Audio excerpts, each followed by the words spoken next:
The Art of War by Sun Tzu, translated by Lionel Giles. Part 1. Laying Plans. Sun Tzu said, "The art of war is of vital importance to the state. It is a matter of life and death, a road either to safety or to ruin. Hence it is a subject of inquiry which can on no account be neglected. The art of war, then, is governed by 5 constant factors, to be taken into account in one's deliberations when seeking to determine the conditions obtaining in the field. These are 1. The moral law, 2. Heaven, 3. Earth, 4. The commander, 5. Method and discipline. The moral law causes the people to be in complete accord with their ruler, so that they will follow him regardless of their lives, undismayed by any danger. Heaven signifies night and day, cold and heat, times and seasons. Earth comprises distances, great and small, danger and security, open ground and narrow passes, the chances of life and death. The commander stands for the virtues of wisdom, sincerity, benevolence, courage, and strictness. By method and discipline are to be understood the marshalling of the army in its proper subdivisions, the graduations of rank among the officers, the maintenance of roads by which supplies may reach the army, and the control of military expenditure. These 5 heads should be familiar to every general. He who knows them will be victorious. He who knows them not will fail. Therefore, in your deliberations, when seeking to determine the military conditions, let them be made the basis of a comparison in this wise. 1. Which of the 2 sovereigns is imbued with the moral law? 2. Which of the 2 generals has most ability? 3. With whom lie the advantages derived from heaven and earth? 4. On which side is discipline most rigorously enforced? 5. Which army is stronger?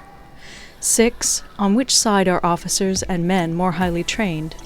7. In which army is there the greater constancy both in reward and punishment? By means of these 7 considerations I can forecast victory or defeat. The general that hearkens to my counsel and acts upon it will conquer. Let such a one be retained in command. The general that hearkens not to my counsel nor acts upon it will suffer defeat. Let such a one be dismissed. While heeding the profit of my counsel, avail yourself also of any helpful circumstances over and beyond the ordinary rules. According as circumstances are favorable, one should modify one's plans. All warfare is based on deception. Hence, when able to attack, we must seem unable. When using our forces, we must seem inactive. When we are near, we must make the enemy believe we are far away. When far away, we must make him believe we are near. Hold out baits to entice the enemy, feign disorder, and crush him. If he is secure at all points, be prepared for him. If he is in superior strength, evade him. If your opponent is of choleric temper, seek to irritate him. Pretend to be weak, that he may grow arrogant. If he is taking his ease, give him no rest. If his forces are united, separate them. Attack him where he is unprepared. Appear where you are not expected. These military devices, leading to victory, must not be divulged beforehand. Now the general who wins a battle makes many calculations in his temple ere the battle is fought. The general who loses a battle makes but few calculations beforehand. Thus do many calculations lead to victory, and few calculations to defeat. How much more no calculation at all? It is by attention to this point that I can foresee who is likely to win or lose. End of Part 1. Part 2. Waging War.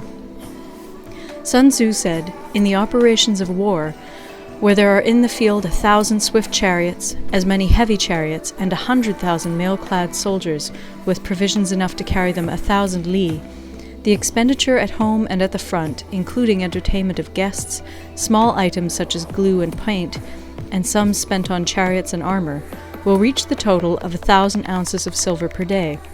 Such is the cost of raising an army of 100,000 men. When you engage in actual fighting, if victory is long in coming, then men's weapons will grow dull and their ardor will be damped. If you lay siege to a town, you will exhaust your strength.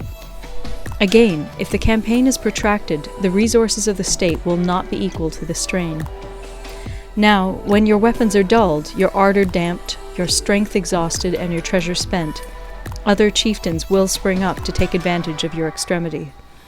Then no man, however wise, will be able to avert the consequences that must ensue. Thus, though we have heard of stupid haste in war, cleverness has never been seen associated with long delays. There is no instance of a country having benefited from prolonged warfare. It is only one who is thoroughly acquainted with the evils of war that can thoroughly understand the profitable way of carrying it on. The skillful soldier does not raise a second levy. Neither are his supply wagons loaded more than twice. Bring war material with you from home, but forage on the enemy. Thus the army will have food enough for its needs. Poverty of the state exchequer causes an army to be maintained by contributions from a distance. Contributing to maintain an army at a distance causes the people to be impoverished. On the other hand, the proximity of an army causes prices to go up, and high prices cause the people's substance to be drained away. When their substance is drained away, the peasantry will be afflicted by heavy exactions.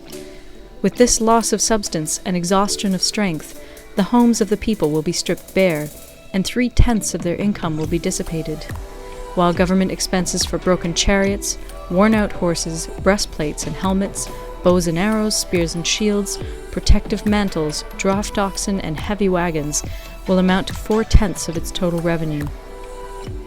Hence, a wise general makes a point of foraging on the enemy. 1 cartload of the enemy's provisions is equivalent to 20 of one's own, and likewise a single picul of his provender is equivalent to 20 from one's own store. Now, in order to kill the enemy, our men must be roused to anger. That there may be advantage from defeating the enemy, they must have their rewards. Therefore, in chariot fighting, when 10 or more chariots have been taken, those should be rewarded who took the first. Our own flags should be substituted for those of the enemy, and their chariots mingled and used in conjunction with ours. The captured soldiers should be kindly treated and kept. This is called using the conquered foe to augment one's own strength. In war, then, let your great object be victory, not lengthy campaigns. Thus it may be known that the leader of armies is the arbiter of the people's fate, the man on whom it depends whether the nation shall be in peace or in peril. End of Part 2.